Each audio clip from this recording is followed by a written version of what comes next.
आपण पाहत आहात नाशिक खबर न्यूज, जनतेचे हक्काचे व्यासपीठ। नाशिक गुन्हे शाखेच्या युनिट 2 ने जबरी चोरीच्या गुन्ह्यात मागील वर्षापासून फरार असलेल्या आरोपीला अटक करण्यात यश मिळवलं आहे।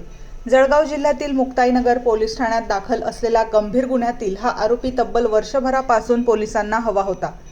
मिळालेल्या माहितीनुसार सौरभ अर्जुन पवार हा आरोपी नाशिकमधील खुटवडनगर परिसरात फिरत असल्याची गोपनीय माहिती गुन्हे शाखेच्या पथकाला मिळाली होती।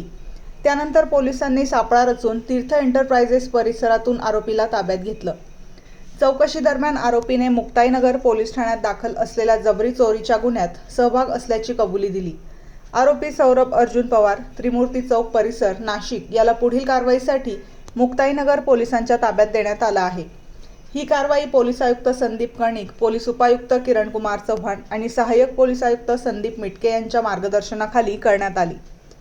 गुन्हे शाखा युनिट 2 चे प्रभारी अधिकारी हेमंत तोडकर, डॉक्टर समाधान हिरे, मनोहर शिंदे, चंद्रकांत गवळी, नंदकुमार नांदुडीकर, वाल्मिक चव्हाण, महेश खांड बहाले आणि सुनील खैरनार यांच्या पथकाने ही उल्लेखनीय कामगिरी बजावली।